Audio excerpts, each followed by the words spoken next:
I hope you guys went home and had a look on it from the book. Any confusions, anything you want me to repeat from previous topic, or any confusion in your minds that you were unable to cope with the text of the book, or any discrepancy or anything? Because I'm asking this question to the whole class. Reason being because we are already done with the whole course of first year MBBS as directed by UHS. So we're gonna probably start the revision from today and onwards, and still we have got so much time left in our academic year. So we're gonna maintain the pace accordingly. So before going to start the revision lectures, I would like to know about the most recent one, if there is still any confusion. जी, किसी बच्चे को किसी किस्म की कोई confusion nutrition and obesity के अंदर? जी, किसी का कोई क्वेश्चन है? अगर आपने जाके पढ़ा है तो उसके अंदर आपने कोई आपको ऐसा कोई पॉइंट समझ ना आया हो and you want me to repeat that, या यस करेंगे या नो करेंगे, कुछ तो रिप्लाई करना पड़ेगा यहाँ, so that we move on to we're gonna start it from zero again, the revision thing. जी, आर्टिफिशियल स्वीटनर मैंने आपको लास्ट टाइम भी बताया था. अभी हम नेक्स्ट अब कार्बोहाइड्रेट्स पे जाएंगे. we're gonna start with the cell nucleotide chemistries, carbohydrate chemistry. ठीक है, तो उसमें मैं आपको आर्टिफिशियल स्वीटनर उसके साथ करा दूंगा. और रेस्पिरेटरी कोशेंट नहीं, बिल्कुल आप ओबेसिटी वहां से कर सकते हैं, लिपिन कॉर्ड से. जी, किसी और चीज की जरूरत नहीं है, कोई और बुक नहीं चाहिए आपको. जी ठीक है, एक क्वेश्चन आ गया जी रेस्पिरेटरी कोशेंट के बारे में. ओके, और उसके अलावा?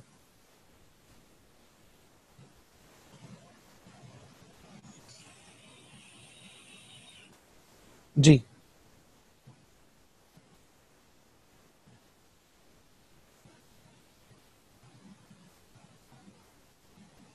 इसके अलावा पूरी क्लास में से बाकी सबको समझ आ गई है?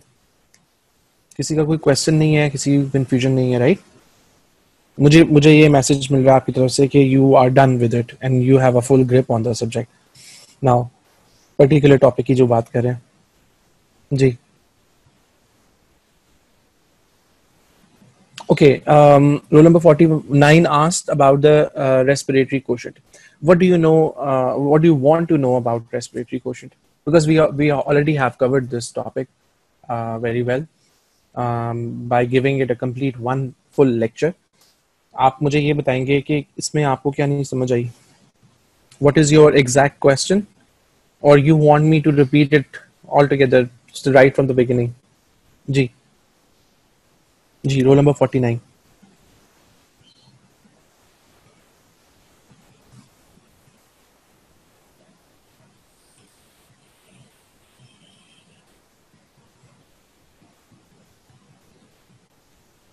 Repeat it from the beginning. And how many other students want me to repeat it? वैसे तो हम रिवीजन में जा रहे हैं, ठीक है. We are already done with it. आपका सिर्फ एक जीटी रह गया है न्यूट्रिशन कैपेसिटी का. I think it's in probably in अगस्त और सितंबर, समथिंग समवेयर अराउंड. मुझे एग्जैक्ट डेट नहीं कोट कर पाऊंगा, उससे उससे देख के बता पाऊंगा. शायद प्रोबेबली आई थिंक लेट अगस्त में या सितंबर में है शायद, ठीक है. Because since it's a last topic, तो आपका जो प्रोग्राम चलता होता है वो सितंबर के शुरू तक या अगस्त तक चलता होता है. ठीक है, ओके जी, ओके. ठीक है, मैं इसको रिपीट कर देता हूँ. You will have to give me like 30 seconds. मैं मुझे दूसरी स्लाइड खोलनी पड़ेगी because I was mentally prepare to go for the cell today, जो कि हम लेटर ऑन अगर हम रेस्पिरेटरी क्वेश्चन को जल्दी खत्म कर लेते हैं तो फिर हम सेल से शुरू करेंगे दोबारा से. ठीक है, just give me a second.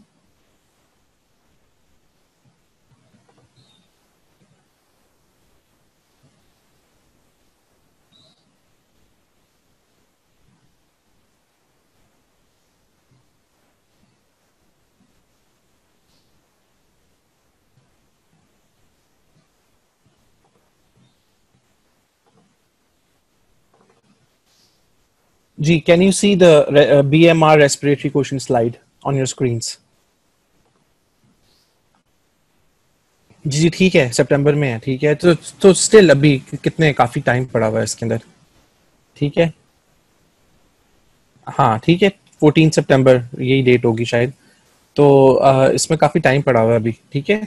तो उस टाइम तक जाहिर है अभी हमें कंफर्म नहीं है कब से हमारी क्लासेस रिज्यूम होनी है और आपका क्या स्केड्यूल बनना है। सो अभी फिक्स डेट तो नहीं, अभी अभी टेंटेटिव डेट्स ही आ रही हैं, डिफरेंट डिफरेंट। 15 अगस्त भी है, 1 अगस्त भी सुनने में आ रही थी पहले, फिर कुछ लोग 1 सितंबर कहते हैं। So it it it varies from person to person. अभी कोई हार्ड एंड फास्ट वो पूरा कहेंगे ना एग्जैक्ट डेट नहीं है अभी हमारे पास, ठीक है। तो सो हमें जाहिर है लेक्चर्स कंटिन्यू करने हैं और उन लेक्चर्स का हम फायदा ये कर सकते हैं कि आपने भी पढ़ लिया हुआ है, ठीक है, और वी कैन डिस्कस इट। इसको रिवीजन के तौर पे हम कर लेंगे, ठीक है। जी जी, मैं बिल्कुल दूंगा। आप अब आप 78 रोल नंबर ने कहा है क्लास की तरफ से कि असाइनमेंट्स वगैरह दे दिया करें, अच्छी रिवीजन हो जाएगी। Very very good idea.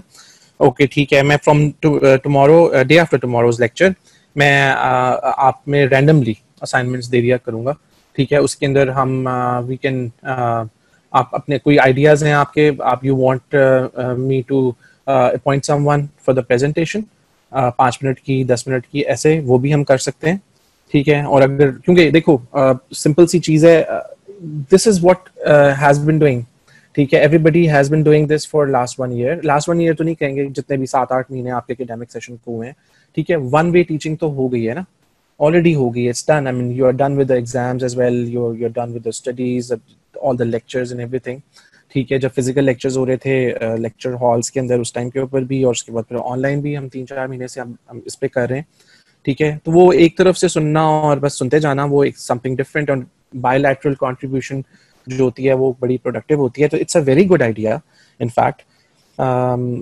इसके अलावा कोई और सजेशंस? जी, द होल अगस्त, जी the time table suggest this thing. क्या अगस्त में नहीं होगा? आई थिंक आपके एनाटमी के टेस्ट हैं कुछ उसके अंदर, वो आपने देख लेना उसमें से डिटेल, ठीक है। क्योंकि since we are done with the syllabus और एक बड़ा लास्ट टॉपिक रह गया सिर्फ, तो इस वजह से शायद उसका आगे है, वो चला गया है। पहले वो थोड़ा चेंज था, फिर वो थोड़ी सी रीशफलिंग हुई थी, उसकी वजह से वो आगे चला गया। जी मेरे ख्याल से we have a lot of time, हमारे पास काफी ज्यादा टाइम है अभी, ठीक है। हम नॉर्मल पेस पे जाते हैं, ठीक है, बहुत क्विक रिवीजन नहीं करते, फिर हम 2 हफ्ते के अंदर खत्म कर लेंगे पूरा कोर्स दोबारा, तो फिर दोबारा रिवीजन करेंगे, राइट। सो हम उसको थोड़ा सा दरमियाना से एक पेस पे चल के करते हैं, बहुत स्लो भी नहीं और बहुत फास्ट भी नहीं, ठीक है।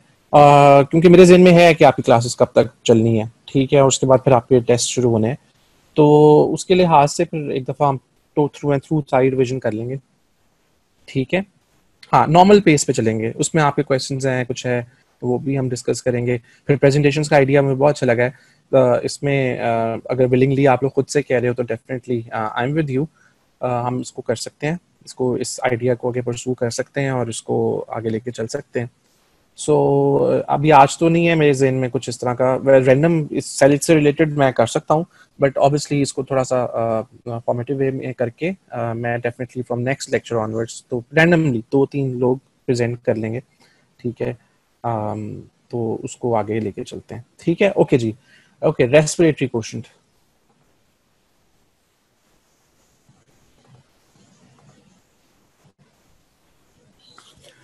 ओके जी, यूज ऑफ फूड एनर्जी। सबसे पहले रेस्पिरेटरी क्वेश्चन को पढ़ने के लिए, समझने के लिए आपको सबसे पहले ये पता होना चाहिए कि आपकी बॉडी के अंदर जो जो फूड आप कंज्यूम करते हो उसका यूज क्या होता है एज एनर्जी, ठीक है। तो जो energy generated by different metabolisms of different macronutrients, macronutrients में आपके कार्बोहाइड्रेट्स, प्रोटीन्स एंड फैट्स आ जाते हैं, ठीक है। They usually require 3 types of different energy requiring processes, ठीक है, जो आपकी बॉडी में चाहते ना चाहते आपके चल रहे होते हैं। फॉर एग्जाम्पल हम बात करेंगे रेस्टिंग मेटाबॉलिक रेट की, ठीक है। इसका शॉर्ट फॉर्म है RMR, ठीक है, रेस्टिंग मेटाबॉलिक रेट। फिर आ जाती है आपकी फिजिकल एक्टिविटी, ठीक है, it can vary from person to person. Resting metabolic rate भी वेरी कर सकता है from person to person, because it can be affected by different various factors. फिर आ जाता है thermic effect of the food. ठीक है, आपकी आपके जो यूएचएस के अंदर लिखा हुआ that is the term SDA is used. तो SDA stands for specific dynamic action. Formerly इसको एसडीए बोला जाता था। आपका जो सिलेबस बना हुआ काफी पुराना है, ठीक है, वो उस पर रिसेंट कोई अपडेट्स नहीं आई हुई हैं, ठीक है, मगर ऑब्वियसली आपको पता है with evolving nature of science आप जितने भी सब्जेक्ट्स को देख लेंगे जो कि साइंस बेस्ड हैं, उनके अंदर टर्मिनोलॉजी थोड़ी बहुत इंप्रूव होती रहती है, चेंज होती रहती है। So thermic effect of the food, that what your book says. ठीक है, तो अगर आपको एसडीए का पूछा जाए अकॉर्डिंग टू यूएचएस, तो फिर आप भी इसी के बारे में लिखेंगे। ठीक है, और अगर आपको thermic effect of the food के बारे में डायरेक्टली क्वेश्चन किया जाए तो फिर आपका जेन में आ जाना चाहिए एसडी और thermic effect of the food is the same thing. ठीक है जी, तो तीन चीजें हैं बेसिकली आपके पास जो जिनके ऊपर जो आपके बॉडीली प्रोसेसेस में ये तीन तीन प्रोसेसेस चल रहे होते हैं। ठीक है, चाहते या ना चाहते हुए। ठीक है, obviously resting metabolic rate is something जो कि आप रेस्ट के ऊपर आपके वाइटल ऑर्गन्स की फंक्शनिंग, ठीक है, आपकी ब्लड सप्लाई, ठीक है, आपके हार्ट का पंप करना, ठीक है, आप ब्रीथ कर रहे हो, उसके अंदर एनर्जी लग रही है। सही है, ये सारी चीजें जितनी भी आपकी वाइटैलिटी को सिग्निफाई करती हैं, ये सारी की सारी चीजें रेस्टिक मेटाबॉलिक रेट के ऊपर डिपेंड करती हैं। ठीक है, उसमें उसको एनर्जी चाहिए होती है। फिजिकल एक्टिविटी रोजमर्रा में एक कमरे से दूसरे कमरे में जाना, छोटा मोटा काम कर लेना, जो रूटीन के काम है, बहुत हार्ड एंड फास्ट वो हम उसकी बात नहीं कर रहे, बहुत बहुत स्ट्रेनस एक्सरसाइज की बात नहीं कर रहे। ठीक है, वो एक डेफिनेटली डिफरेंट लेवल है। अगर वो करेंगे तो आपकी एनर्जी ज्यादा चाहिए होगी। हम रोजमर्रा के रूटीन के काम की बात करें। ठीक है, then comes the thermic effect of the food. Thermic effect of the food क्या है? आप दिन में 2 या 3 दफा खाना खाते हैं, ठीक है, और वो 2-3 दफा खाना खाने के बाद क्या होता है, आप उस खाना ने जाके अंदर उसकी डाइजेशन भी होनी है। ठीक है, with the help of enzymes वो ग्राइंडिंग जो होती है उसकी उसकी पेरिस्टालसिस भी होनी है। ठीक है, और उस पेरिस्टालसिस के बाद जो स्मॉल पार्टिकल्स बचते हैं after the process of digestion, उन्होंने एब्जॉर्ब भी होना है, उसके अंदर भी एनर्जी लग रही होती है। ठीक है, सो ये तीन चीजें हैं ऐसी जो कि आप कह सकते हो कि जो जो use of food energy in the body की हेडिंग के अंदर आएंगी। Number of calories expanded by these processes in a 24-hour period is called as total energy expenditure, जिसकी शॉर्ट फॉर्म है TEE। ठीक है जी, ठीक है। रोल नंबर 49 ने पूछा था, इफ आई एम नॉट, मुझे भूल गया तो।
जी, अच्छा, माइक म्यूट हो गया था यहाँ, ठीक है, शायद थोड़ी सी आवाज नहीं आपको आई। तो we were talking about the thing कि हाँ बिल्कुल हम इम्पोर्टेंट जो है चीजें उन्हीं के ऊपर फोकस करेंगे और उन्हीं की असाइनमेंट्स या आपकी प्रेजेंटेशंस होंगी। ओके जी, रेस्टिंग मेटाबॉलिक रेट क्या होता है? Resting metabolic rate is basically energy expanded by individual in resting post absorptive state. खाना खा लिया हुआ आपने, उसके 10-12 घंटे के बाद ठीक है, आप सो रहे हो फॉर एग्जांपल, या कोई भी ऐसी चीज़ कर रहे हो जिसमें खाना खाए हुए काफ़ी ज़्यादा टाइम हो गया है, तो आपके जो पीछे हमने प्रोसेसेस की बात की वो सारे के सारे एक खास एनर्जी रिक्वायरिंग होते हैं, जिसको आप रेस्टिंग मेटाबॉलिक रेट कहते हो। ठीक है, it is the energy required to carry out normal bodily functions, respiration, blood flow and ion transport. ठीक है, ये तो जाहिर है, इसके बगैर आपकी लाइफ नहीं चल सकती आगे, आपकी बॉडी में वाइटैलिटी नहीं रह सकती।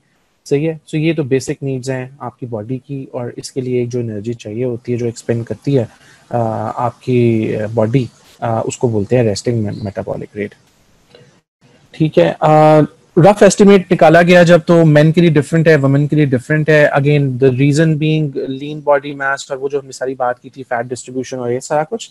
ठीक है, फिर उसके बाद हाइट की डिफरेंस आ जाता है, हाइट के लिहाज से जब वेट का रेशो निकालते हैं बीएमआई का डिफरेंस आ जाता है। सो काफी ज्यादा फैक्टर्स हैं जो कि which help to develop this rough estimate.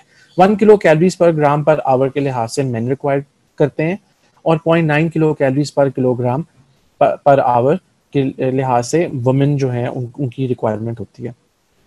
ठीक है, there is another term called as BMR. RMR और बीएमआर ऑलमोस्ट एक्सचेंजेबल टर्म्स हैं। ठीक है, थोड़ा सा फर्क होता है। आरएमआर जो होती है बीएमआर से 10% हायर एनर्जी होती है। ठीक है, और बीएमआर जो होती है दैट इज, उसकी डेफिनेशन में, दोनों की डेफिनेशन में सिर्फ एक ही फर्क आएगा कि अगर आप बीएमआर की बात करेंगे तो आप कहेंगे लीस्ट एनर्जी रिक्वायर्ड, उसके अंदर एनर्जी रिक्वायर्ड। ठीक है, इसके अंदर बीएमआर के अंदर least energy required. In adult, the 24-hour RMR, known as resting energy expenditure, is about 1800 kilocalories for men. 70 kg का अगर एक एडल्ट मेल लें आप, ठीक है, उसकी 1800 किलो कैलोरी चाहिए होती हैं उसको 24 आवर के अंदर। और अगर आप उसके बरक्स या in comparison to the man of 70 kg, you consider women of 50 kg, तो उसकी 1300 kilo calories required in 24 hours to fulfil the RMR of the body. 50 to 70% of the TE total energy जो आपकी है is sedentary individuals is attributable to the RED. एक आपको एक pie chart दिखाया था लास्ट टाइम के ऊपर, जिसकी डिस्ट्रीब्यूशंस हैं। अगर आप इस पाई चार्ट के सारे कंपोनेंट्स को मिलाओ साथ, तो टीईई बनती है। ठीक है, total energy expenditure in 24 hours. ठीक है, अगर आप इसका मेजर पोर्शन देखो, जिस पहले स्टेटमेंट में हमने बात की 50 to 70%, तो यहाँ 60% एक ये आपको सामने एक नंबर नजर आ रहा है। ठीक है, परसेंटेज नजर आ रही है, that is around 1300 kilo calories. ये 5 feet 4 inches वुमेन के अंदर किया गया, जिसका वेट है 50 kgs, या पाउंड्स में करेंगे तो 110 lbs। मेन के अंदर डेफिनेटली डिफरेंट होगी। इसके अंदर वही 3 कंपोनेंट्स आ गए हैं आपके दोबारा। ठीक है, resting energy expenditure constitutes about 60% of the total TE। ठीक है, 10% is attributed to thermic effect of the food, जो खाना खाना है आपने जब 24 आवर्स के अंदर, और उसकी डाइजेशन और एब्जॉर्प्शन का प्रोसेस होना है। 10% of the total energy expenditure जो आपको 24 आवर्स में चाहिए होता है, उसके अंदर 10% कंट्रीब्यूट करता है। और फिजिकल एक्टिविटी रेस्ट 30%, जो 630 कैलोरीज के इर्द गिर्द बनती है। ठीक है, बेसिक आपको जो फिजिकल एक्टिविटी रोजमर्रा में चाहिए होती है उसकी बात हम कर रहे हैं। हम स्ट्रेनस एक्सरसाइज की जो एक्सटेंसिव एक्सरसाइज करते हैं, हम जॉगिंग, रनिंग, या आप कोई क्लाइंबिंग अपहिल या रनिंग अपहिल या इस तरह की चीज कर रहे हैं, कोई ट्रेडमिल चला रहे हैं, कोई जॉग कर रहे हैं, कोई हैवी एक्सरसाइज कर रहे हैं इन द जिम, तो ये सारी चीजें इसके अंदर नहीं आएंगी। We are talking about a sedentary lifestyle, जिसके अंदर चलना फिरना है, चीजें लाइक बुक है उसका खोलना, लैपटॉप ऑपरेट करना, ये छोटी मोटी चीजें, राइट, जो रूटीन की चीजें। आप खाना खा रहे हो, उसमें आपके हाथों की मूवमेंट्स हो रही हैं, राइट, या इससे मिलती जुलती जो रोजमर्रा की चीजें हैं। ठीक है जी, okay. Difference between BMR and RMR बात कर ली हमने। बीएमआर और आरएमआर में ज्यादा फर्क नहीं होता, सिर्फ वो minimum number of calories required हैं और वो number of calories required for basic functions at rest. ठीक है, बीएमआर की डेफिनेशन आपको बताई थी, it's a rate of energy expenditure per unit time at rest. Okay, now let's move on to the main topic या main point जिसका आपने कहा कि इसको दोबारा से करा दें। ओके, ये जो हम बीएमआर, आरएमआर और इस तरह की सारी बात की है, उसकी तमहीद बांधी है पूरी की पूरी, ताकि एक प्रॉपर से अंडरस्टैंडिंग हो कि बीएमआर है क्या। ठीक है, So minimum energy or least energy required to fulfill the needs of the body to perform its basic functions to maintain the vitality of life. ठीक है, इसमें इसमें एक्स्ट्रा जो आपके एनर्जी रिक्वायरिंग प्रोसेसेस हैं वो नहीं हम डाल रहे. ठीक है, जैसे हमने एग्जांपल दी, आप बहुत ज्यादा 10 किलोमीटर रनिंग करने चले गए हैं तो ऑब्वियसली आपको उसके लिए अलग से एनर्जी चाहिए होगी, उसके अंदर बीएमआर इफेक्ट तो होगा. ठीक है, मगर आप जो एक बेसिक डेफिनेशन से हट जाओगे. ठीक है, हम रेस्ट की बात करें, हम रोजमर्रा की रूटीन की बात करें. ठीक है, जो एक एवरेज इंडिविजुअल सेडेंटरी लाइफस्टाइल के अंदर करता है. ओके, रेस्पिरेटरी क्वेश्चन की बात करें तो basically it is a dimensionless number. ठीक है, used to calculate the basal metabolic rate, या जिसको हम कह रहे हैं BMR.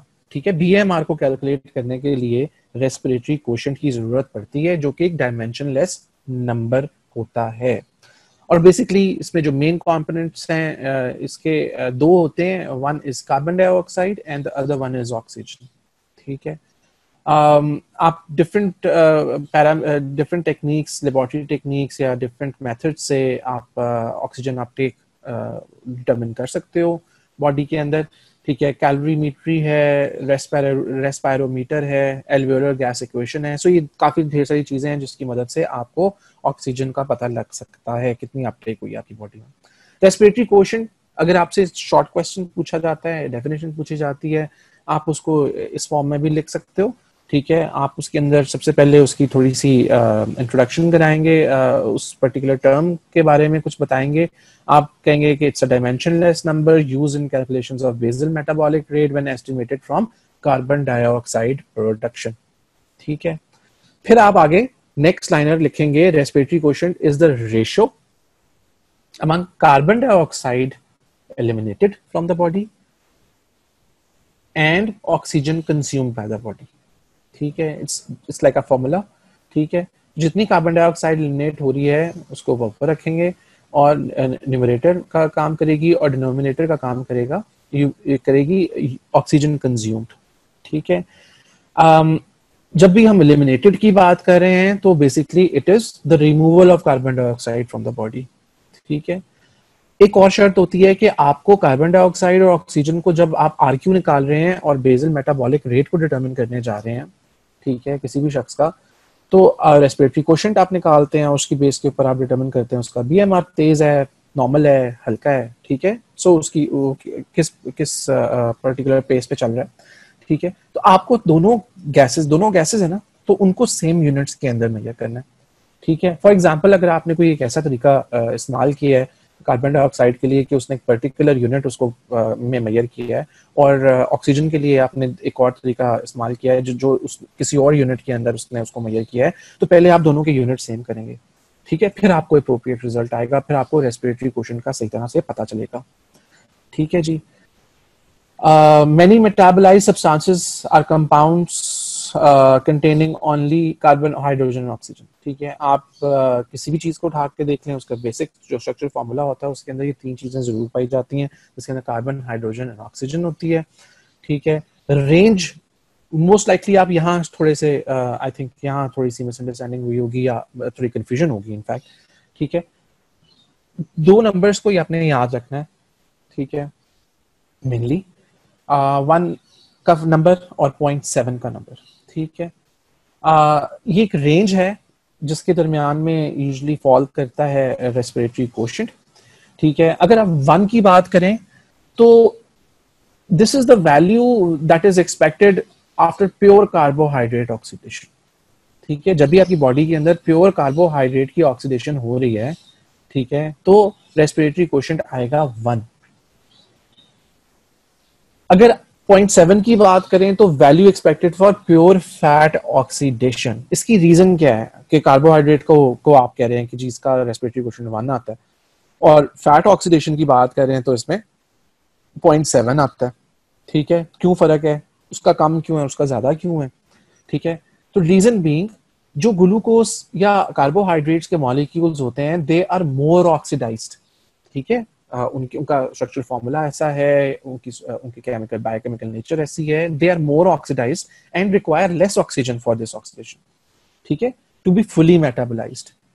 therefore have higher respiratory quotients. ठीक है, अगर हम फैट्स की बात करेंगे तो ऑपोजिट चीज आ जाएगी. ठीक है, अगर हम फैट्स की बात करेंगे तो जो फैटी एसिड्स होते हैं they are less readily oxidized, इस वजह से उनको ज्यादा ऑक्सीजन की जरूरत पड़ती है टू कंप्लीट देयर मेटाबॉलिज्म. इसी वजह से उनका रेस्पिरेटरी क्वोशिएंट जो होता है वो लोअर एंड के ऊपर आ जाता है. ठीक है, तो दिस सिग्निफाइज द फैक्ट के कार्बोहाइड्रेट्स का ज्यादा क्यों है और फैटी एसिड्स की ऑक्सीडेशन की वजह से फैटी एसिड्स का कम क्यों है, फैट्स का कम क्यों है. This is the reason.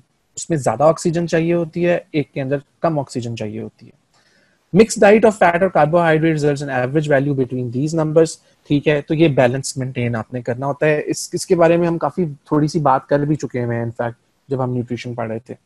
ठीक है, सो अगर आपको कोई एमसीक्यू आता है जिसके अंदर आपको बताया जाता है कि आरक्यू जो है किसी भी पेशेंट की निकाली गई है और वो 1 से ज्यादा है, 1 या 1 से ज्यादा है, ठीक है, अपर एंड के ऊपर है, तो फिर आपको ज़हन में ये चीज आनी चाहिए कि we are the examiner या we are talking about the particular organism जो कि कार्बोहाइड्रेट्स ज्यादा बर्न कर रहा है. ठीक है, ताकि वो ले डाउन कर सके फैट को रिस्टोर करे. इसकी एक बड़ी एग्जांपल होती है हाइबरनेशन. आप different animals in this world जो कि हाइबरनेशन के प्रोसेस से गुजरते हैं. ठीक है, फ्रॉग्स हैं, क्रोकोडाइल्स हैं, बियर्स हैं और काफी ऐसे एनिमल्स हैं जो कि एक खास टाइम के अंदर हाइबरनेट कर जाते हैं. ठीक है, उनको फैट ले डाउन करना होता है. ठीक है, जिस वजह से वो कार्बोहाइड्रेट्स उनके जो हैं वो बर्न कर रहे होते हैं ज्यादा, जिनकी वजह से अगर उनको आप देखोगे उनकी आरक्यू निकालोगे तो 1 से ज्यादा आएगी. आरक्यू वैल्यू क्या होती है? आरक्यू वैल्यू एक अलग से डेफिनेशन है. अगर आपसे पूछी जाती है तो आपको डिफरेंशिएट करना आना चाहिए. अगर आपसे आरक्यू पूछा जा रहा है तो आप आरक्यू के बारे में बता देंगे, और अगर आप आरक्यू वैल्यू की पर्टिकुलर वर्ड यूज किया जाता है तो आपको उसके अंदर ये डेफिनेशन बतानी है. It corresponds to the caloric value for each litre of carbon dioxide produced.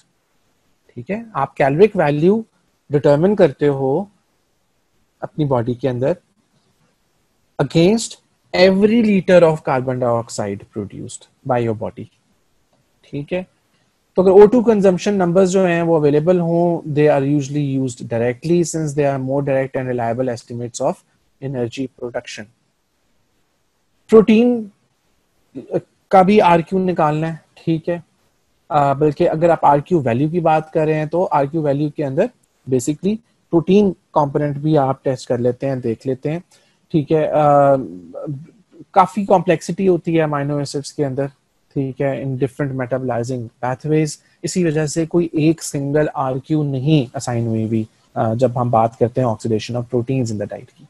ठीक है, इसकी एक एग्जांपल ये मैं पहले दिखाऊंगा आपको. ठीक है, इसमें आप देख लो carbohydrates is rank as 1, protein 0.8 से लेके 0.9 तक वेरी कर रहा है. ठीक है, फिर फैट की बात करेंगे 0.7, ओलिक एसिड 0.71 और डिफरेंट रेस्पिरेटरी क्वेश्चंस हैं. जो क्लिनिकल एप्लीकेशन है इस टॉपिक की वो आपको अगर आ जाती है कि जी आप इसको कोरिलेट करें, क्लिनिकल इंपॉर्टेंस बताएं इसकी, ऐसा क्वेश्चन आ जाता है तो फिर आपको एक डिजीज का नाम रखना है जिसका नाम है COPD. COPD का क्या मतलब है? What does it stand for? Chronic obstructive pulmonary disease. ठीक है, बेसिकली मैंने इसके बारे में आपको बताया था. There are 2 spectrum of diseases. एक है एम्फाइजीमा और एक है क्रॉनिक ब्रोंकाइटिस. ठीक है, एम्फाइजीमा तो अल्फा 1 एंटीट्रिप्सिन डेफिशिएंसी की वजह से हो सकती है. ठीक है, आपने अल्फा 1 एंटीट्रिप्सिन डेफिशिएंसी पढ़ी है, कहाँ पढ़ी है? जब प्रोटीन्स पढ़े थे, याद है जी? याद है कुछ अल्फा 1 एंटीट्रिप्सिन डेफिशिएंसी ये वर्ड ये आपने पढ़ा हो कहीं? जी, याद आ रहा है ना? ठीक है, कहीं ना कहीं गुजरा है ना नजर से. ठीक है, फिर हम जब पढ़ेंगे प्रोटीन्स वगैरह डिफरेंट टाइप्स की तो उसके अंदर फिर दोबारा इसको रिवाइज करेंगे. ठीक है, सो अगर उसकी डेफिशिएंसी हो जाए तो एम्फाइजीमा रिजल्ट्स. ठीक है, तो emphysema as well as chronic bronchitis come under the heading of chronic obstructive pulmonary disease. Chronic bronchitis is mainly caused by smoking, या फिर ऐसे फैक्ट्री वर्कर्स जो कि जहाँ फ्यूम्स बहुत ज़्यादा निकलते हैं और उनको एयर पोल्यूशन का सामना करना पड़ता है, प्रोटेक्टिव मेजर्स नहीं लेते, या फिर जो लोग लोकल ट्रांसपोर्ट पे या आम रोड साइड के ऊपर अर्बन पाकिस्तानी अर्बन एरियाज में रहते हैं, ठीक है, और उनका आना जाना बहुत ज़्यादा होता है बगैर मास्क के, ठीक है, उनके अंदर बड़े चांसेस होते हैं क्रॉनिक ब्रोंकाइटिस डेवलप होने के, ठीक है, क्योंकि यहाँ कोई चेक एंड बैलेंस नहीं है सच।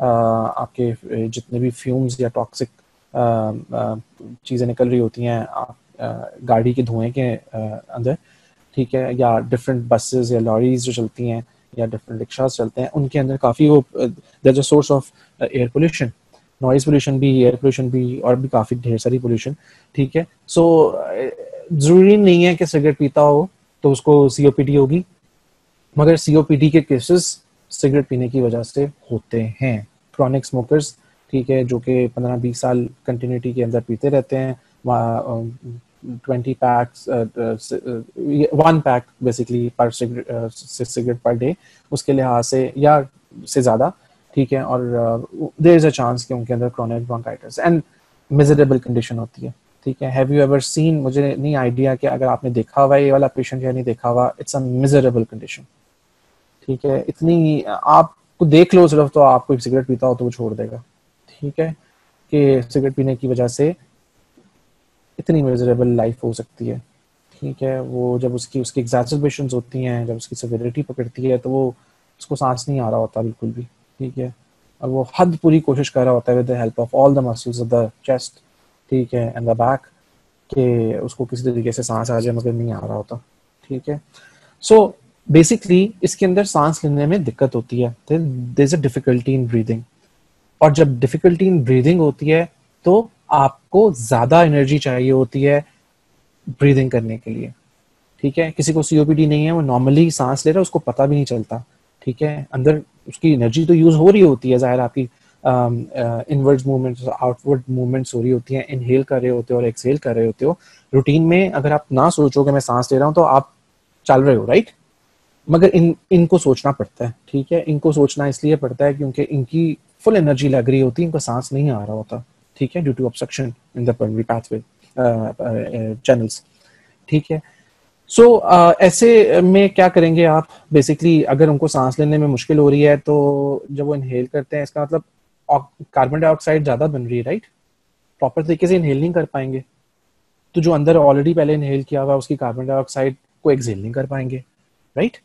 सो अगर आप ऐसे पेशेंट्स के अंदर प्रोपोर्शन, फैट्स का प्रोपोर्शन उनकी डाइट के अंदर इंक्रीज कर दो तो उनका respiratory quotient is driven down, ठीक है, और यही पर्पस आपने अचीव करना है, ठीक है, कि उसकी रेस्पिरेटरी एफर्ट जो है वो थोड़ी सी कम हो जाए bye lowering down the respiratory quotient, ठीक है, और ultimate result is relative decrease in amount of carbon dioxide produced, और रेस्पिरेटरी बर्डन जो है वो कम होगा आपका, और एनर्जी भी आपको कम दरकार होगी, ठीक है। The person is COPD on a high fat diet,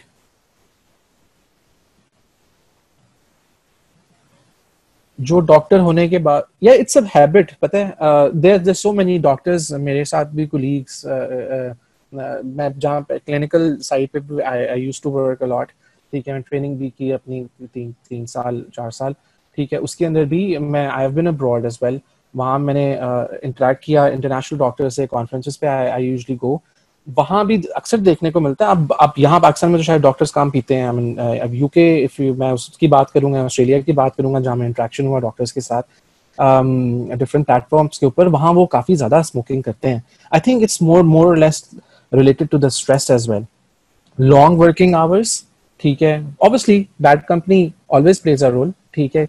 college में अगर आपके दोस्तों से लगी है आपको और वो आप आगे कंटिन्यू, क्योंकि it's a bad habit, it's difficult to quit smoking, ठीक है, मगर हम तो कॉन्सिक्वेंसेस की बात कर रहे हैं, राइट, हम कॉन्सिक्वेंसेस की बात कर रहे हैं कि उसके कॉन्सिक्वेंसेस इतने सवेयर होते हैं, इमीडिएटली नहीं ना होते, ठीक है। जो कोई शुरू करता है, शुरू में खांसी वगैरह होती है, अक्लमंद के लिए इशारा काफी होता है कि यार मेरी बॉडी नहीं एक्सेप्ट कर रही इस चीज को, ठीक है। The first time I am puffing for example, somebody is puffing और वो उसको एकदम से कफ आउट करता है, ठीक है, उसकी बहुत सीवियर कफिंग शुरू हो जाती है, वो इरिटेंट का काम कर रहा है ना, गले में भी लग रहा है और आपका धुआं अंदर जाके जो है लंग्स को भी लग रहा है, तो अक्लमंद के लिए इशारा काफी है, ठीक है। राइट वे आपके जहन में ये चीज आनी चाहिए कि यार इट्स नॉट गुड, ठीक है। उसकी स्मेल देखें या उसका स्मोक देखें, वो एक चीज बर्न करके वो कार्बन मोनोऑक्साइड जा रही है, वेरियस केमिकल्स कार्सिनोजेंस जा रहे हैं, कैंसर का बाइस बन सकते हैं, ठीक है। मगर समहाउ अगर किसी भी वजह से किसी को आदत पड़ गई है, एक तो उसको डिस्करेज करें, अगर आपके आसपास में कोई ऐसा है लोग हैं उनको डिस्करेज कीजिए, उनको टाइम टू टाइम कहते रहिए कि यार this is not good for you, ठीक है, इसके ये हेल्थ के हो सकते हैं, हेल्थ को अफेक्ट कर सकती है, इसके बेनिफिट्स बिल्कुल भी नहीं है और इसके नुकसान बहुत ज़्यादा हैं, ठीक है। तो इट बिकम्स योर रिस्पॉन्सिबिलिटी, और जब कल को आप डॉक्टर बनेंगे और आपको पेशेंट्स को डील करना है तब भी आपको ये करना है, सही है।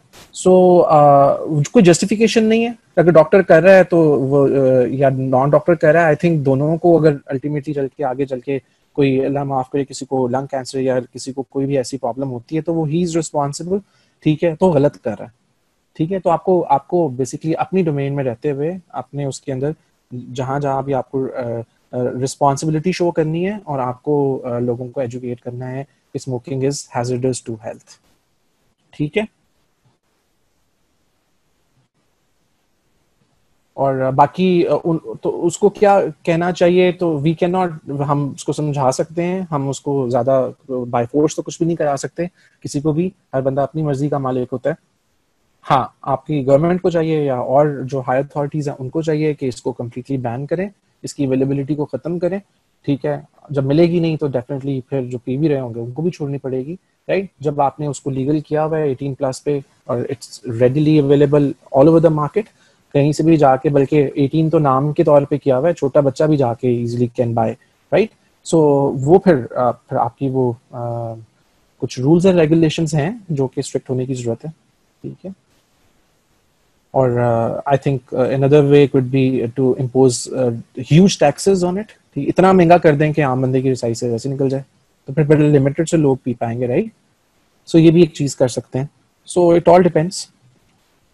Suddenly happened without any respiratory disease, maybe due to stress it happens. What we can do in emergency situation in this case? जी, पल्स ऑक्सीमीटर से ऑक्सीजन सैचुरेशन चेक करेंगे सबसे पहले, ठीक है। एक दफा इंसिडेंस होता है तो it could be due to anything, कोई भी रीजन हो सकती है, कोई बहुत ज्यादा रिमार्केबल या कहेंगे बहुत सिग्निफिकेंट कंडीशन नहीं भी हो सकती, उस सिचुएशन में स्ट्रेस रिलेटेड भी हो सकता है, ठीक है। मगर अगर वो एक से ज्यादा दफा ऐसा कुछ हो रहा है तो definitely you need to see your consultant या फिजिशियन, ठीक है। जो पल्मोनोलॉजिस्ट होता है उसको दिखा लीजिए, या जो जनरल मेडिसिन का कोई डॉक्टर है तो उसको दिखा लीजिए, ठीक है। और इमरजेंसी सिचुएशन सबसे पहले उसकी वही पल्स ऑक्सीमीटर से आप उसकी ऑक्सीजन सैचुरेशन चेक करेंगे, वो तो नहीं ड्रॉप हो रही, ठीक है। तो अगर वो ड्रॉप हो रही है इसका मतलब there is some sort of pathology line, फिर आप चेस्ट एक्सरे करवाएंगे, ठीक है। और फिर रूल आउट करेंगे क्या है, इट कुड बी एस्थमा, कोई एलर्जिक रिएक्शन हो सकता है किसी भी चीज से, ठीक है, उसमें आपकी ब्रीदिंग कॉम्प्रोमाइज हो सकती है, ठीक है। अब डिपेंड करता है आप कौन सी एज के अंदर बात करें, asthma can present in any age. Usually जो हार्ट रिलेटेड पल्मोनरी हाइपरटेंशन होती है वो थोड़ी सी मिडिल या ओल्ड एज में जाके आती है। So there number of conditions जिनको फिर रूल आउट करना पड़ेगा, वो आपका जो नॉलेज है या जो डॉक्टर है वो करेगा, कि खुद से आप कुछ नहीं करेंगे अभी।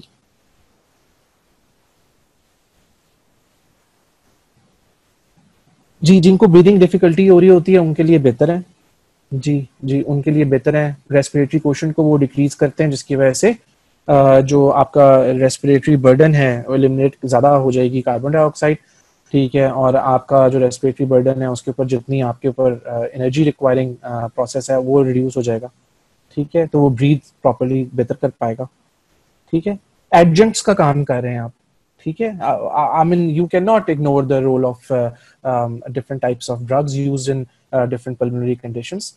हम एक एडजंक्ट का काम कर रहे हैं, ठीक है, to enhance, to add the already prescribe drugs, सही है। अगर हम सीओपीडी की हमने एग्जांपल की, राइट, ठीक है। तो वो एक वो होता है ना, एक डिफरेंट डिफरेंट जगहों के ऊपर आप डिफरेंट प्रोग्राम्स देखते हो, तो उसके अंदर वो जो खास तौर पे जिसके अंदर थोड़ा सा ऐसा एलिमेंट होता है जिसमें एंगर या फाइट या ऐसा कुछ दिखा रहे होते हैं, कोई ऐसी चीज करके दिखा रहे होते हैं जो कि उसमें लिखा होता है do not try it at home, तो खुद से नहीं अभी करेंगे कुछ।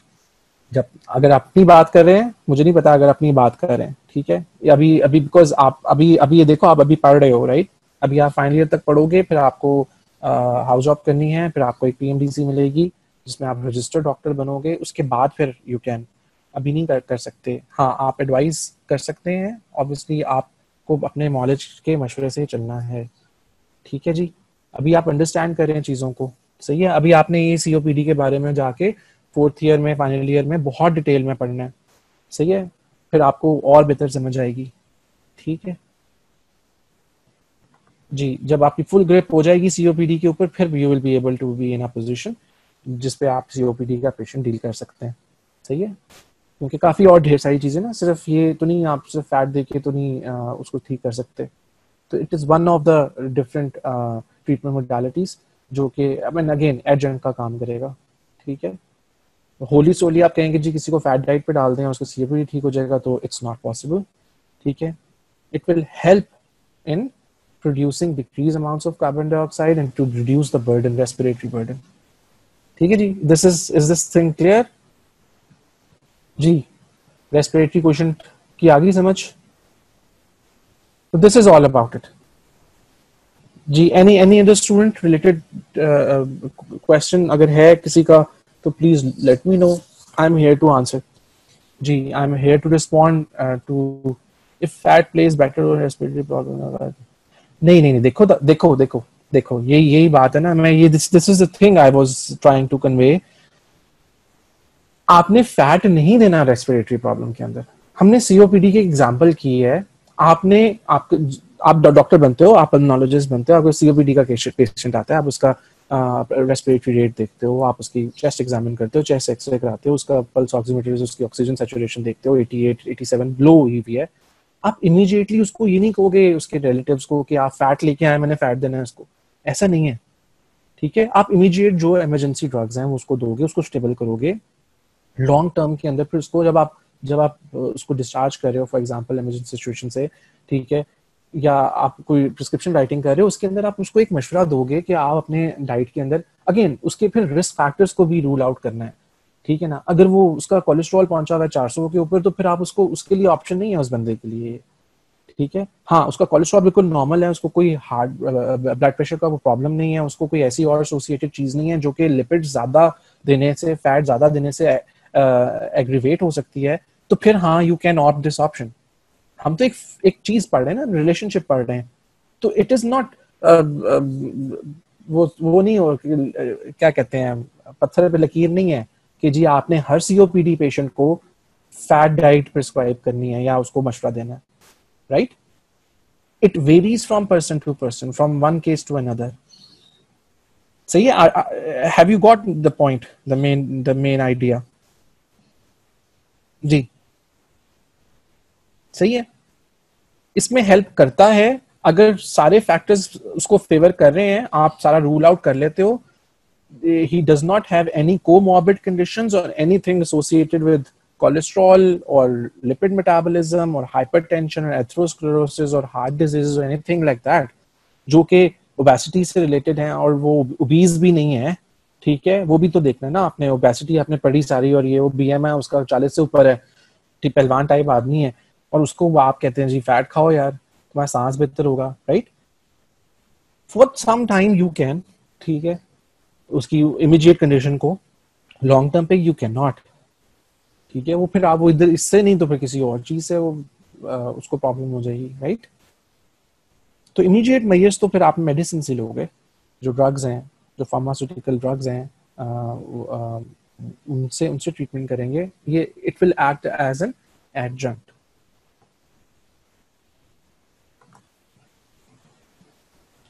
जी फैक्टर्स भी इसके देख लें, फैक्टर्स या ठीक है ये आप पढ़ लेंगे फिर जाके, मैंने पढ़ा तो दिए हैं मैं आपको। पूरा रेस्पिरेटरी क्वेश्चन की अगर समझ आ गई है बीएमआर के, जी इसके ऊपर भी नजर मार लें फिर एक, ये पूरा टॉपिक फिर हम दोबारा से रिवाइज समझ लें, हम पहले रिवाइज कर लिए टाइम आने से पहले, ज़ाहिर है इसने तो फिर आप बिल्कुल एंड पे आना था ना दोबारा। जी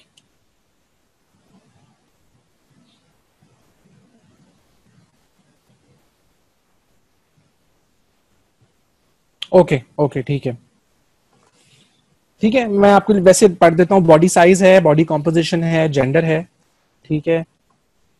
बीएमआर यूजुअली फीमेल्स में और मेल्स में डिफरेंट होता है। एज जो ही ज्यादा बढ़ती है तो आपका बीएमआर थोड़ा स्लो पेस पे 3% डिक्लाइन आना शुरू हो जाता है। क्लाइमेट और बॉडी टेम्परेचर इसमें टेम्परेट रीजन्स हैं और ट्रॉपिकल रीजन्स हैं, ठीक है। ट्रॉपिकल रीजन में थोड़ा हायर होता है, टेम्परेट रीजन वो होता है जहाँ पूरा साल ही बारिश होती रहती है, एनुअल रेनफॉल रहती है रोजाना रोजाना बेसिस पे, ठीक है। तो उधर थोड़ा सा बीएमआर लो होता है, ह्यूमिडिटी और वो सारे कम्बिनेशन की वजह से। Exercise perform in hot weather, ठीक है, मेटाबॉलिक लोड बढ़ा सकता है, जो हमने शुरू में बात की थी, ठीक है। Body fat content, effectiveness of clothing, ठीक है, ये भी आपको को वेरी कर सकता है। फिर बड़ा इंपॉर्टेंट, जो सबसे ज्यादा इंपॉर्टेंट है वो हार्मोनल इन्फ्लुएंस है, that is T4 thyroxine secreted by thyroid gland. कहाँ होता है thyroid gland? What is the location of thyroid gland? Okay, let me see how good you are at anatomy.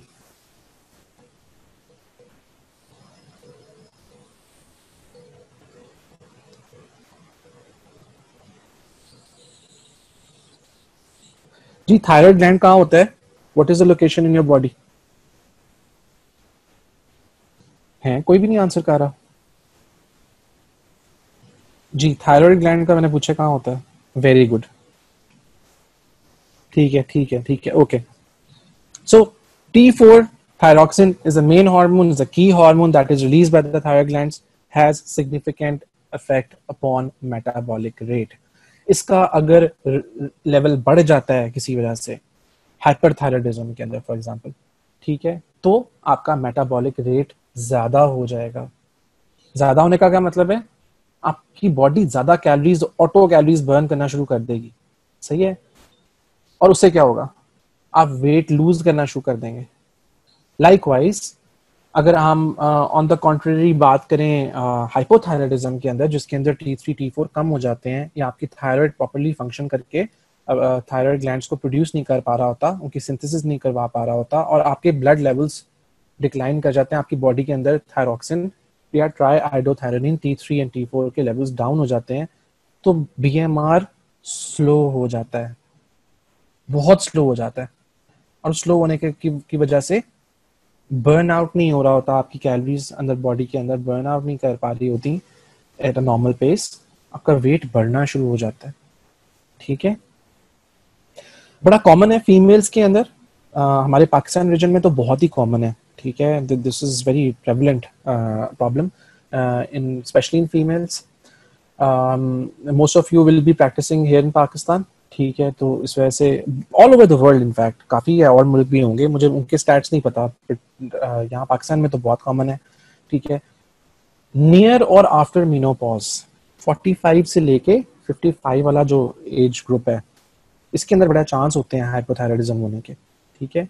सो एक चीज बांध लेंगे अपने जहन में क्लिनिकल ओरिएंटेशन रखते हुए, everyone with a weight problem should have their thyroid function checked by their doctor and treated appropriately if it turns out to be low, ठीक है।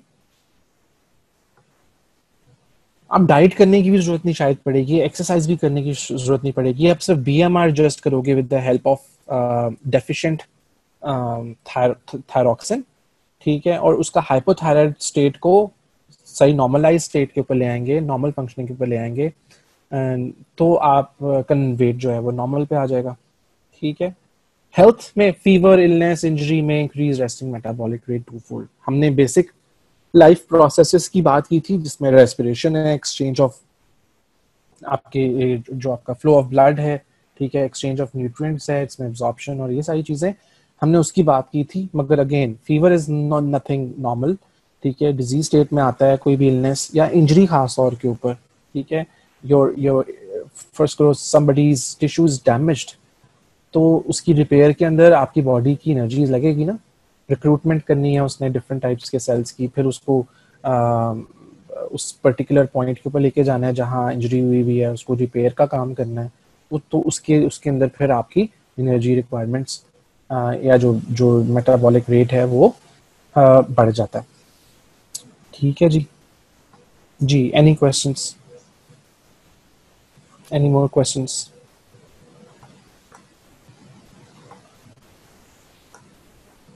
जी, near and after menopause rate ज्यादा होता है obviously. 25 या 35 में भी देखो कोई भी बीमारी कभी भी आ सकती है, मगर हम प्रेवलेंस की बात करते हैं तो इसका मतलब कि जो मेजोरिटी के अंदर होती है, ठीक है, ज़्यादा चांस होता है इस एज के अंदर, क्योंकि हार्मोनल इम्बैलेंसेस हो रहे होते हैं, एक स्टेट से दूसरी स्टेट में बॉडी जा रही होती है, ठीक है। तो वो फिर जो इंटर रिलेशनशिप है among different hormones, it can B affected. Everything is controlled by your brain, इसका तो आइडिया है ना। जितने भी हार्मोनल सिग्नल्स हैं, जो हार्मोन की सिक्रीशन है डिफरेंट ग्लैंड से आपकी बॉडी के अंदर जो प्रेजेंट हैं, वो कहाँ से ट्रिगर होते हैं? वो सारे ब्रेन से होते हैं, राइट। पिट्यूटरी रिस्पॉन्सिबल होता है आपका, हाइपोथैलेमस रिस्पॉन्सिबल होता है, ठीक है, और उन्हीं के सिग्नल के ऊपर आगे जाके रिलीज होती है। सो अगर 2 या 3 हार्मोन्स का सिस्टम ऑल्टर होने जा रहा है at the time of menopause, तो देयर इज अ चांस कि उससे एसोसिएटेड हार्मोन्स भी इफेक्ट हो सकते हैं।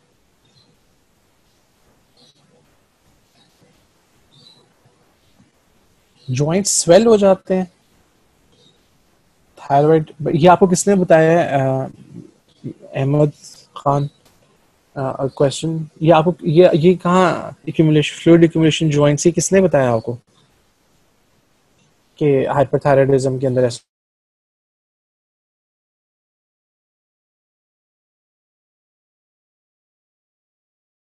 हो जाता है? ये आपने कहीं टेक्स्ट में पढ़ा है या you have heard about this thing? आपकी ऑब्जर्वेशन है? तो फ्लक्चुएशन आ रही होगी, क्योंकि जो एडिमा वाला फैक्टर है ना, बेसिकली हर चीज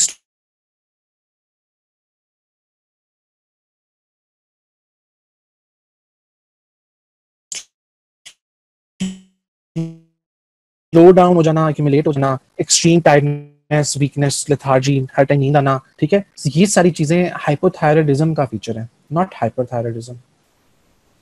मिक्सिडीमा is the common term, myxoedema, ठीक है, MYXEDOEMA, इसको आप सर्च कीजिए गूगल के ऊपर, ठीक है।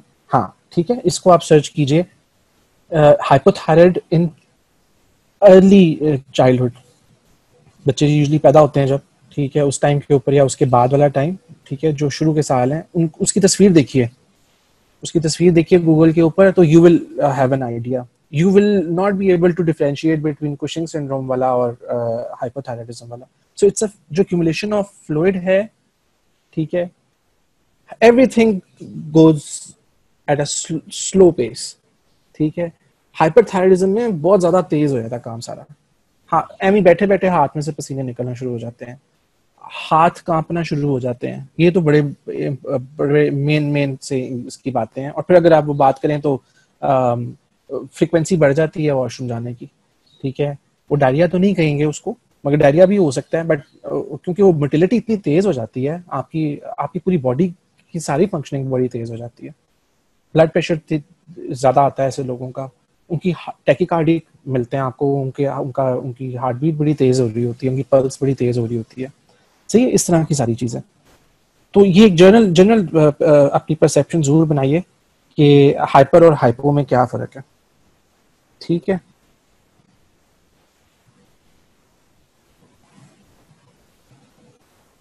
Due to collection of fluid, yes you can say hyper.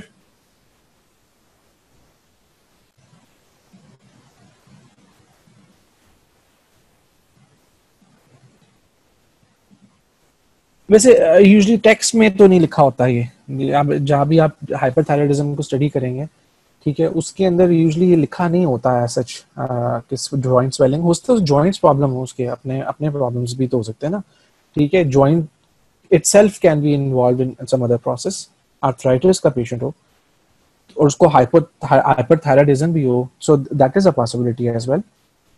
Specifically अगर आप कहें कि उसकी वजह से मेरी नजर से तो नहीं गुजरा, I will confirm it and let you know, ठीक है जी। Any other questions?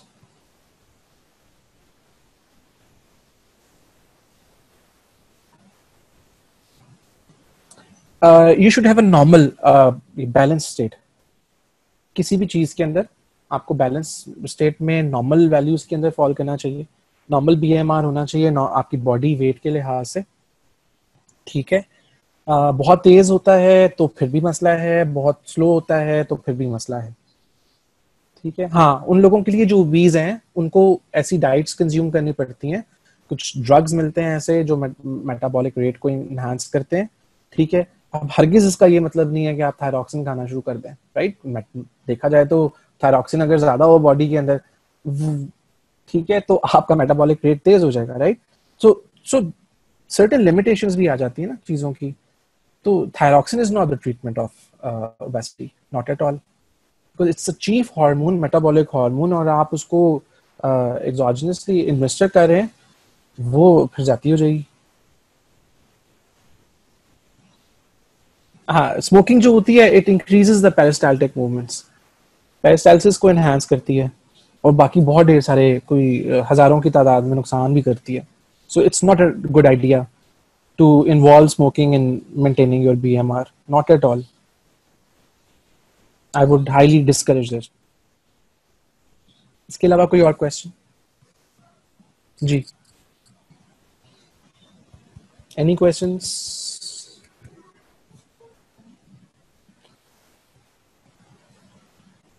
जी जी बताएं, इन बैकवर्ड एरियाज क्या होता है?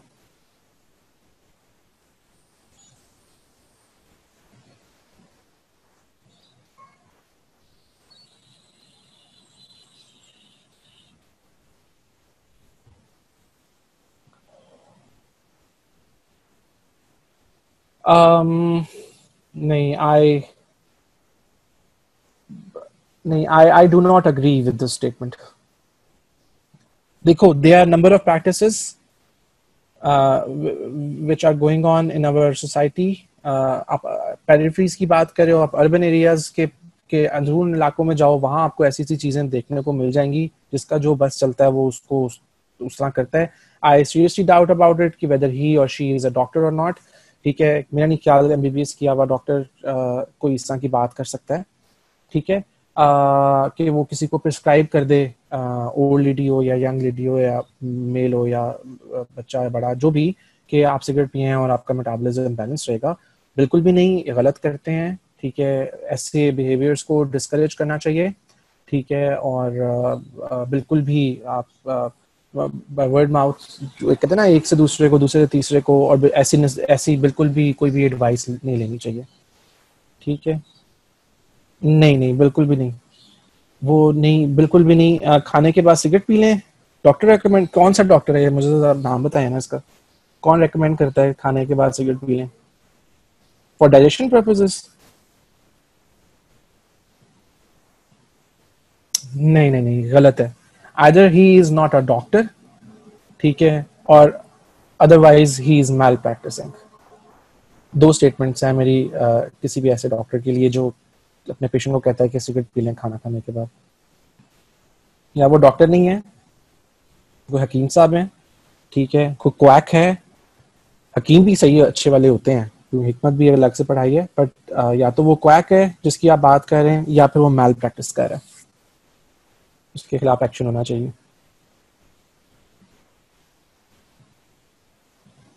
कहीं भी प्रिस्क्राइब नहीं की जाती, रोका जाता है इससे। जिनको छुड़वानी होती है उनके लिए काफी ड्रग्स हैं, दे आर निकोटीन पैचेस और इस तरह की सारी चीजें, जो आपको लगता है कि पेशेंट नहीं छोड़ा और आपके पास आता है कि मैं स्मोकिंग छोड़नी है, विलिंगनेस शो करता है, उसके लिए काफी ढेर सारी ट्रीटमेंट्स हैं, ठीक है। साइकेट्री में ओबिस्पिरोन और इस तरह की चीजें आप वो देखोगे चल के, आगे ड्रग्स के नाम पढ़ोगे, फार्माकोलॉजी में पढ़ोगे इनफैक्ट, ठीक है। So it's not at all advisable thing to do.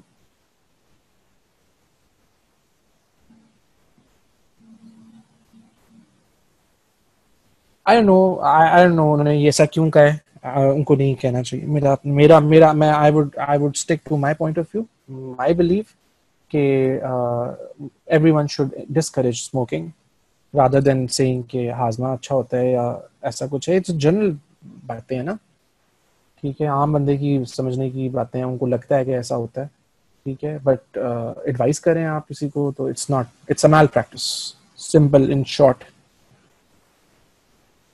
ठीक है जी, थैंक यू सो मच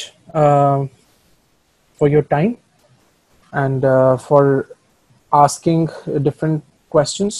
आपका भी नेक्स्ट लेक्चर तो नहीं है, बिकॉज इट्स ओवर टाइम, भी 1:02 हो गए। आपका भी कोई लेक्चर है so that I respond to it, वरना फिर हम नेक्स्ट लेक्चर में नहीं है। Okay okay, let me read this statement. एक minute. UHS paper Lippincott से आता है, आई मीन अपार्ट फ्रॉम जी जी। आपको देखो, ये तो बिल्कुल इन द बिगिनिंग, शायद कुछ बच्चे लेट आए थे, आप उनमें से होगे। बहुत बिगिनिंग जब शुरू किया था उस टाइम के ऊपर सेल भी पढ़ाया था मैंने, आई थिंक आपको पढ़ाया था, बीडीएस वालों को पढ़ाया था। उसके अंदर भी शुरू शुरू में ये बात करने वाली थी, और शुरू शुरू में हमने बताया था, जितने भी मेरे सबऑर्डिनेट्स हैं, मेरे कोलीग्स हैं, उनको भी ये बता के, उनको बताते हैं मिलके वो अपने लेक्चर्स में जाके, everybody coordinates well in this regard, कि आपका बायोकेमिस्ट्री का जो सब्जेक्ट है इन पर्टिकुलर, मुझे बाकियों का नहीं इतना आइडिया, ठीक है, क्योंकि मैं एक्टिव टीचिंग जो करता हूँ मैं इसकी कर रहा हूँ। अनफॉर्चुनेटली कोई एक बुक आप नहीं पकड़ के पढ़ के और जा सकते, पूरी दुनिया से कोई भी बुक उठा लें, उस कोई ना कोई टॉपिक उसके अंदर मिसिंग होता है, ठीक है। इतनी कॉम्प्रिहेंसिव बुक नहीं बनी अभी तक, ठीक है, इसकी। सो आपको, और जो कोप कर सके, जो जो बिल्कुल एग्जैक्ट बैठे आपके यूएचएस सिलेबस के ऊपर, ठीक है। ऑब्वियसली लिपिन कॉर्ड अमेरिकन किसी ऑथर की होगी, राइट। उसने वहाँ के करिकुलम के लिहाज से बनाई होगी। बीआरएस एक और बोर्ड सीरीज के पॉइंट ऑफ व्यू से बनाई जाती है, बोर्ड सीरीज में उन्होंने एग्जाम देने जाने होते हैं वो वहाँ। हार्पर फिर ऑब्वियसली किसी और सिस्टम के मुताबिक बनाई गई होगी, हो सकता है जो हार्वर्ड में पढ़ाया जा रहा हो या कहीं और पढ़ाया जा रहा हो उसके मुताबिक वो बिल्कुल फिट बैठती हो, ठीक है। सो हमारी अपनी तो बुक ऐसा कोई है नहीं ना उस लेवल की, ठीक है। सो हमें क्या होता है, हम फॉरेनर बुक्स को पढ़ते हैं, और हम सिलेबस जो बनाते हैं वो हम फॉरेनर नहीं बनाते, वो हम अपना लोकल बनाते हैं, ठीक है। जो यूएचएस में जो भी प्रोफेसर हजरात होंगे जिन्होंने आज से 10-15-20 साल पहले ये सिलेबस डिजाइन किया होगा, ठीक है, कि ये चीजें होनी चाहिए, वो किसी एक बुक को देखते हुए नहीं बनाया गया। वो एक जनरल बायोकेमिस्ट्री की, जी ये बायोकेमिस्ट्री में बच्चों को ये चीजें पढ़नी होनी चाहिए। सो कहने का मतलब इन शॉर्ट ये है कि आपको एक की गाइड दी गई थी, ठीक है। उस की गाइड को बैठ के बनाया गया था, विद द कंसेंसस बनाया गया था। हो सकता है उसके अंदर कोई एक आधी कोई इस तरह कोई माइनर सी कोई कहीं पेज नंबर या ऐसा कुछ कुछ हो गलतियां, ठीक है। उसको रिवाइज आप मुझे बताओ, हाईलाइट करो, उसको रिवाइज करके मैं दोबारा आपको उसके साथ शेयर करता हूँ, ठीक है। मगर मोस्ट ऑफ द थिंग्स उसके अंदर मेंशन हुई है, आई थिंक अगर आप उसके अकॉर्डिंगली जाते हो, उसको देख के वहां से पढ़ते हो, तो मेरा नहीं ख्याल कि कोई ऐसी चीज आएगी यूएचएस में जो आउट ऑफ सिलेबस होगी। लिपिन कॉट काफी अच्छी है। फर्स्ट ईयर के अंदर देखो, अब क्लासिफिकेशंस नहीं दी हुई वहाँ, ठीक है। अब लिपिड्स की क्लासिफिकेशंस ढूंढते ढूंढते ना आपको 4 चैप्टर, वो आपको मेटाबॉलिज्म भी देखना पड़ेगा, ठीक है। उसके लिए फिर हो सकता है आपको किसी और बुक में जाना पड़े। चैटर्जी में मेरा ख्याल थोड़ी बेहतर दी हुई है, ठीक है। वर्ड्स तो नहीं चेंज होते ना, ठीक है। वो कंटेंट, अगर क्लासिफिकेशन ऑफ लिपिड्स की आपको एक क्वेश्चन आ गया है वहाँ, अगर आपने उसके अंदर इकोसानोइड्स मेंशन कर दिए हैं, आपने ग्लाइकोस्फिंगोलिपिड्स मेंशन कर दिए हैं, ठीक है, आपने रेक्डोनिक एसिड या उसके आगे से और दूसरी तीसरी चीजें, ग्लिसरोफॉस्फोलिपिड्स, ये वो जितनी भी चीजें होती हैं वो आपने मेंशन कर दी हैं, यार आपने किसी भी किताब से पढ़ा हुआ है, you will get full marks, उसमें तो कोई बात नहीं है, ठीक है। So it's kind of a tricky or difficult thing for first year students as far as biochemistry is concerned, ठीक है। और गलती करते भी बच्चे हैं, और जो बाद में फिर शायद कभी सप्ली भी आ जाती है कि वो कहते हैं नहीं नहीं मुझे तो यही किताब की समझ, मैंने तो यही पढ़ना है, उस चक्कर में आप काफी टॉपिक्स मिस कर जाते हो। तो पहला क्लू जो इधर है, जो पहली टिप है आपको, पहली भी और आखिरी भी, always stick to the UHS syllabus. उसका आपने टिक बाय टिक चला करो, ठीक है।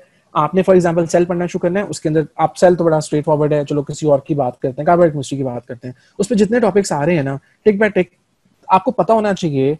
आप एक दफा कोर्स खत्म कर चुके हुए, आप दोबारा रिवीजन पे जा रहे हैं, ये सारे टॉपिक्स हम देखेंगे, इनके पे नजर मारेंगे दोबारा, जब जब जो टॉपिक होता जाता है रिवीजन पॉइंट ऑफ व्यू से भी, ठीक है, आप उसको देखते जाया करो, यार कौन सी किताब में अच्छा लिखा हुआ।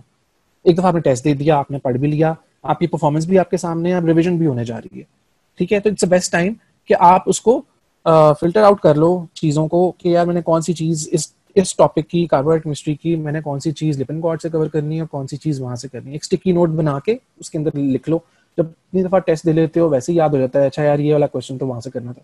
ठीक है, आपको वो टॉपिक्स मिस नहीं करने, इन शॉर्ट। ठीक है जी। बाकी स्ट्रैटेजी में जाना पड़ेगा आपको कुछ पर्टिकुलर टॉपिक्स के लिए, शायद वाटर वाला खास तौर के ऊपर वो कहीं भी नहीं लिखा हुआ। ठीक है ना, थोड़ा बहुत लिपिनकॉर्ड में चैप्टर नंबर 1 के अंदर उसने थोड़ा सा मेंशन किया हुआ है, मगर सारी चीज़ें कवर नहीं कर पाता वो। ठीक है, तो उसके लिए आप जो चीज़ें लिपिनकॉर्ड से हो रही हैं, आपको लगता है लिपिनकॉर्ड पढ़ने में आसानी है, तो वो आप यहाँ से कर लें, और जो चीज़ें आपको नहीं मिलती तो फिर आपको स्ट्रैटेजी पे जाना पड़ेगा। सही है। ओके जी, थैंक यू सो मच। इंशाल्लाह परसों मुलाकात होती है नए अगले लेक्चर में। We will probably start the cell. ठीक है, शुरू से शुरू करते हैं। तो थोड़ा सा देखिएगा, हम बेसिक बेसिक पे करेंगे शुरू, फिर सेकंड पे आगे ऑर्गेनेल्स और फिर उसकी टेक्निक्स भी देखेंगे, और मेम्ब्रेन ट्रांसपोर्ट और ये सारा जो भी सेल का पार्ट है। ठीक है, अल्लाह हाफिज, टेक केयर।